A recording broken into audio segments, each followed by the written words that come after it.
Assalamualaikum warahmatullahi wabarakatuh dan salam sejahtera.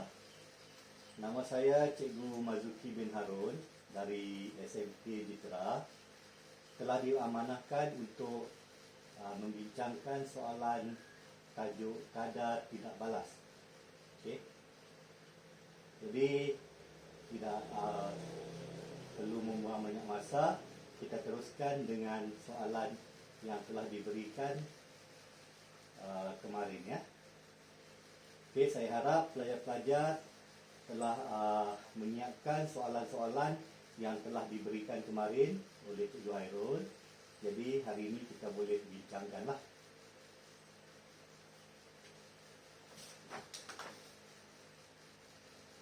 Okey, ini adalah soalan pertama yang telah diberikan kepada kamu semua, anda semua. Okey, jadi kita lihat, kita kaji soalan yang telah diberikan tersebut. Okey, terdapat dua set eksperimen, iaitu set pertama dan juga set yang kedua. Okey, di mana set yang pertama, kalau kamu lihat dengan yang dilabel, yang telah dibolkan dengan warna kuning tu, serbuk kalsium klorida berlebihan ada pada set yang pertama dan juga pada set yang kedua. Okey, jadi ini maksud ini adalah pembeli ubah yang dimanipulasikan ya. Okey, begitu juga dengan bol yang berwarna biru ni. Okey, 25 cm padu asid hidroklorik. Okey, ini juga adalah pembeli ubah yang dimanipulasikan ya, bermaksud sama di set yang pertama dan juga set yang kedua ya. Okey, akan tetapi cuba perhatikan kepada kemolaran ya di set yang pertama dan juga kemolaran pada set yang kedua ya. Okey, di mana set yang pertama asid hidroklorik yang digunakan ialah 0.1 molar, manakala di set yang kedua adalah 0.2 molar ya, 0.2 molar. Jadi bermaksud faktor kepekatan adalah pembeli ubah yang bergerak balas ya. Okey, jadi kepekatan inilah yang akan mempengaruhi kadar tindak balas ya. Okey, jadi kita teruskan dahulu kepada soalan 1B ya. Soalan 1B. Okey, soalan 1B di mana kalau kita baca soalan ni, dia suruh tulis persamaan kimia ya. Jadi ingat ya, ini adalah persamaan kimia. Baca soalan betul-betul ya, baik-baik. Kalau dia suruh tulis persamaan kimia, maka kita perlu tulis soalan persamaan, jawapan persamaan kimia ya. Jangan tulis persamaan ion ya. Perhatikan betul-betul. Okey. Dan pastikan ya, persamaan kimia yang ditulis itu adalah persamaan kimia yang seimbang ya. Okey, persamaan kimia yang seimbang. Okey. Markah yang pertama datangnya daripada persamaan yang betul ya, di mana kalsium karbonat bertindak balas dengan asid hidroklorik menghasilkan kalsium klorida, gas karbon dioksida dan juga air ya. Okey. Jadi itu akan memberikan poin yang pertama ya. Manakala persamaan kimia yang seimbang, di mana 2 HCl ini akan memberikan poin yang kedua ya. Okey. Jadi pastikan persamaan bahan tindak balas dan juga hasil tindak balas itu yang betul, memberikan markah yang pertama, manakala persamaan kimia yang seimbang memberikan markah yang kedua. Okey, itu adalah soalan B1 ya. Okey, jadi seterusnya kita pergi kepada bab perpatah balik kepada soalan A1 ya. Namakan gas yang terbebas dalam tindak balas tersebut ya, dalam tindak balas tersebut. Okey, di sini saya bolkan perkataan namakan ya, perkataan namakan. Jadi ini bermaksud jawapan anda, jawapan kamu mestilah dalam bentuk nama ya. Jangan sekali-kali buat dalam bentuk formula kimia ya, karbon dioksida yang ini tidak diterima ya, sebab soalan ini adalah soalan namakan. Okey, sama juga macam yang tadi, persamaan kimia ya, jangan buat dalam bentuk persamaan ion. Okey, jadi saya harap kamu semua boleh faham dan jelas dengan dua soalan yang tersebut ya. Okey. Okey, kalau kamu rasa saya terlalu laju, kamu boleh pause video ini untuk semak balik jawapan anda ya. Okey. Jadi gas karbon dioksida itu adalah point ya. Okey, satu markah.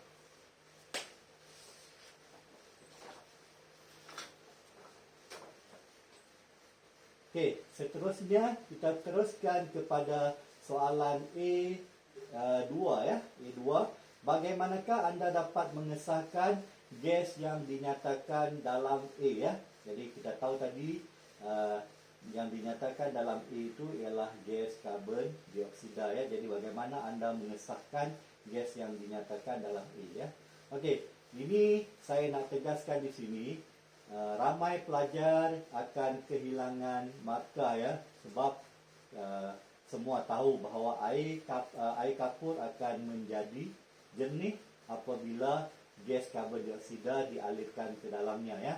Okey, kebanyakan pelajar dia akan cakap, dia akan tulis air kapur menjadi keruh. Okey, jadi untuk soalan pengesahan macam ni, apa yang perlu kamu buat ialah kamu mesti terangkan satu persatu ya. Okey. Gas yang terbebas itu perlu dialirkan, perlu disalurkan ke dalam tabung uji yang berisi air kapur. Kemudian barulah kamu terangkan perubahan ya. Okey, mesti ada sebelum dan selepas. Air kapur sebelum ada gas karbon dioksida warnanya ialah jernih.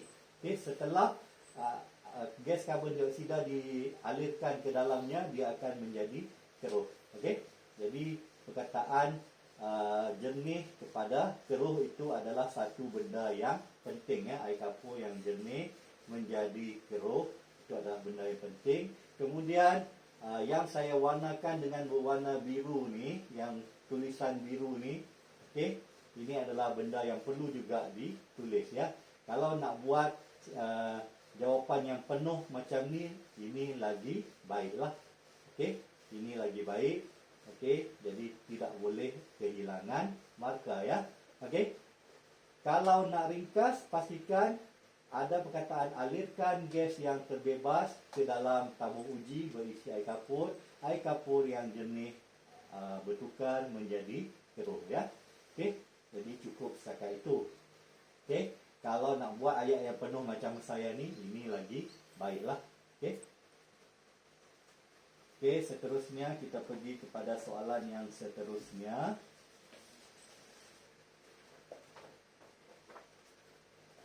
Okey. Yang berwarna kuning ya, hitungkan isi padu maksimum gas yang terbebas. Okey, ini adalah perkataan hitungkan isi padu maksimum yang terbebas. Okey, jadi soalan ini apa yang perlu kamu tahu? Yang pertama sekali ialah kamu perlu tahu persamaan kimia yang seimbang. Seandainya persamaan kimia kamu dah salah, okey, jadi maka kamu tidak akan mendapat markah ataupun jawapan kamu untuk soalan ini juga adalah salah lah, tak betul. Okey, tidak mendapat markah. Jadi pentingnya semua pelajar membuat persamaan kimia yang seimbang dan juga betul ya. Saya harap cikgu-cikgu kamu semua dah terangkan dengan baik bagaimana membuat persamaan kimia yang seimbang. Okey. Jadi kalau kita perhatikan di sini, kalsium karbonat bertindak balas dengan 1 mol kalsium karbonat bertindak balas dengan 2 mol asid hidroklorik menghasilkan 1 mol kalsium klorida, 1 mol gas karbon dioksida dan juga 1 mol air ya. Okey. Jadi persamaan kimia kamu ini perlu betul dan seimbang ya. Okey. Jadi kita perhatikan ya, yang diberikan maklumat yang diberikan di sini ialah uh, kemolaran bagi asid hidroklorik ya, kemolaran bagi asid hidroklorik iaitu 25 cm padu asid hidroklorik, okey, 0.2 mol. Okey, jadi kita boleh kira bilangan mol bagi asid hidroklorik ya. Okey, kita boleh kira kemolaran bagi asid hidroklorik ya. Okey, jadi perkara penting yang kita perlu di sini ialah asid hidroklorik dan juga karbon dioksida. Maklumat yang diberikan adalah dalam asid hidroklorik, iaitu 25 cm asid hidroklorik berkepekatan 0.2 molar. Okey, jadi bilangan mol sama dengan MV bahagi 1000. Kita dapat bilangan mol ialah 0.05 mol. Okey. Jadi daripada persamaan ini, markah yang pertama datangnya daripada nisbah ya. 2 mol asid hidroklorik menghasilkan 1 mol gas karbon dioksida ya. Ini daripada persamaan yang ada dekat atas ni ya. Okey. Jadi itu adalah persamaan markah yang pertama ya. Markah yang kedua, okey, kita dapat 0.05 mol asid hidroklorik, maka gas karbon dioksida yang terhasil adalah separuh daripada asid hidroklorik, iaitu 0.025 ya. Bagaimana dapat 0.025 ni? 0.05 bahagi dengan 2 ya. Jadi itu adalah poin yang kedua ya. Okey. Jadi daripada nisbah, daripada persamaan itu, maka kita dapat 0.025 mol gas karbon dioksida darab dengan 24,000 bersamaan dengan 60 cm padu gas karbon dioksida yang terhasil ya. Okey.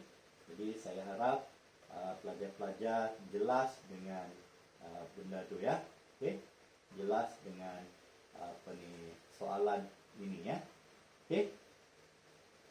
Pastikan ya, kalau nak buat nisbah tu, pastikan ada ayat yang penuh ya, ayat yang penuh.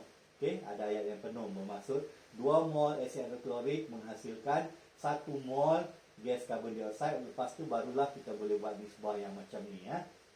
Okey, 0.05 nisbah dengan 0.025. Okey. Dan jangan lupa juga pastikan unit tu betul ya, sebab ini kita pakai 24,000 cm padu, maka unitnya ialah cm padu ya. Okey. Okey, saya harap kamu jelas dengan soalan tersebut. Jadi kita teruskan dengan soalan yang berikutnya. Okey.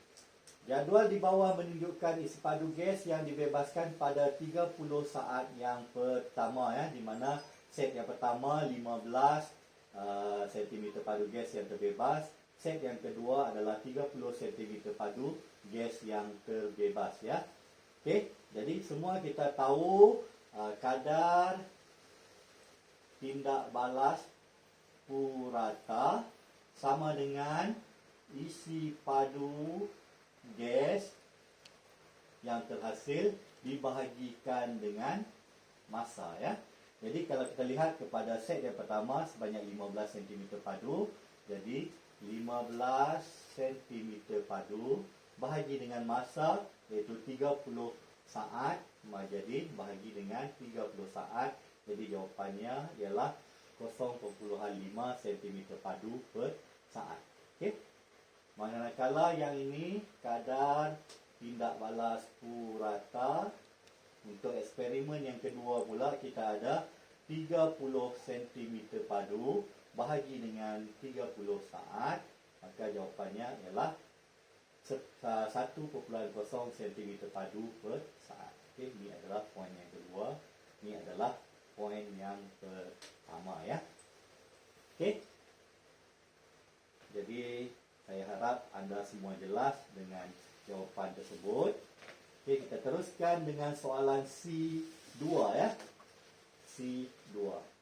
Okey. Okey, lihat kepada yang saya boldkan dengan warna kuning ni, bandingkan. Okey, soalannya mengatakan bahawa bandingkan. Jadi sekiranya soalan bandingkan, pastikan semua jawapan anda tu mestilah dibandingkan antara set 1 dan set yang kedua. Dan yang kedua yang saya boldkan di sini ialah teori pelanggaran. Okey, semua jawapan yang perlu diterangkan adalah berdasarkan kepada teori pelanggaran. Jadi saya harap semua fahamlah apa yang dimaksudkan dengan teori pelanggaran. Dia mesti ada pelanggaran, kemudian ada frekuensi pelanggaran berkesan. Itu adalah berdasarkan teori pelanggaran. Okey. Jadi kita lihat kepada poin yang pertama ya. Okey. Poin yang pertama ni boleh jadi poin yang terakhir ya. Jadi kita tahu dalam set yang kedua, okey, dia punya kepekatan adalah lebih tinggi ya. Kepekatan dalam set yang kedua adalah lebih tinggi berbanding dengan set yang pertama. Okey, ini adalah poin yang pertama ya, bukan poin yang terakhir ya. Poin yang terakhir ialah disebabkan kepekatan yang lebih tinggi dalam set yang kedua, maka kita tahu bahawa kadar tindak balas dalam set yang kedua adalah lebih tinggi berbanding dengan set yang pertama. Okey, kebanyakan pelajar dia akan kehilangan markah apabila kamu hanya menerangkan bahawa kadar tindak balas di set yang kedua lebih tinggi daripada set yang pertama. Jadi penjelasan tentang teori pelanggaran itu tidak diceritakan, maka kamu akan kehilangan banyak markah ya. Okey, jadi itu adalah poin yang pertama. Okey, poin yang kedua ya. Okey, disebabkan oleh kepekatan asid di dalam set yang kedua itu lebih tinggi berbanding dengan kepekatan asid dalam set yang pertama. Jadi bilangan ion hidrogen dalam set yang kedua itu lebih tinggi berbanding dengan set yang pertama ya. Okey.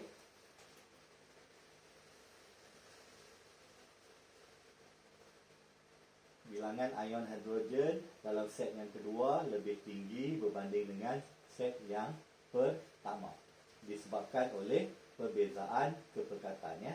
Okey, jadi apabila perbezaan kepekatan ion hidrogen dalam set yang pertama dan juga set yang kedua itu, maka frekuensi pelanggaran antara ini juga perlu ditekankan ya. Okey, pelanggaran antara kalsium karbonat dan juga ion hidrogen mesti dijelaskan pelanggaran antara apa dan juga apa. Okey, jadi untuk soalan ini pelanggaran di antara kalsium karbonat dan juga ion hidrogen, okey, adalah lebih tinggi berbanding set kedua berbanding dengan set yang pertama ya. Okey, itu adalah poin yang ketiga. Okey. Poin yang keempat. Okey, apabila frekuensi pelanggaran antara ion kalsium karbonat dan juga ion hidrogen lebih tinggi, maka kita mesti terangkan bahawa frekuensi pelanggaran berkesan. Okey, yang di atas ini adalah frekuensi pelanggaran, yang di bawah ini ialah frekuensi pelanggaran berkesan antara kalsium karbonat dan juga ion hidrogen dalam set yang kedua lebih tinggi berbanding set yang pertama. Okey. Jadi soalan yang melibatkan bandingkan, pastikan semua poin itu mesti dibandingkan untuk lebih selamat ya. Kebanyakan pelajar dia hanya membandingkan satu saja. Okey, sebagai contoh frekuensi pelanggaran antara kalsium karbonat dan juga ion hidrogen. Di sini saja dibandingkan, di bawah ni dia dah tak ceritakan apa yang berlanggar dan juga kamu sudah tidak bandingkan. Jadi kemungkinan kamu boleh kehilangan markah. Untuk selamat, bandingkan semua poin tersebut ya. Ini adalah untuk langkah keselamatan ya. Okey, langkah keselamatan, bandingkan setiap poin supaya kamu tidak kehilangan markah ya. Okey.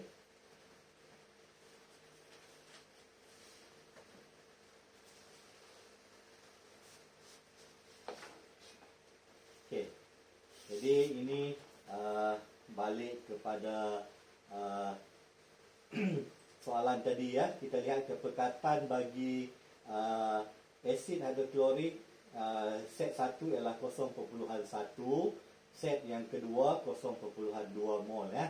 Jadi apabila kepekatan lebih tinggi, jadi bilangan mol ion hidrogen adalah lebih tinggi ya. Bilangan ion hidrogen lebih tinggi dalam set yang kedua. Okey. Jadi saya harap anda semua dapat faham dengan jelas, dan saya ulang sekali lagi, kalau saya cakap terlalu laju ataupun slide ini terlalu laju, anda boleh pause dan salin balik jawapan tersebut ya. Okey. Jadi sebentar lagi pasti saya akan jelaskan pula soalan yang kedua, iaitu soalan esei ya. Okey, sekian, terima kasih.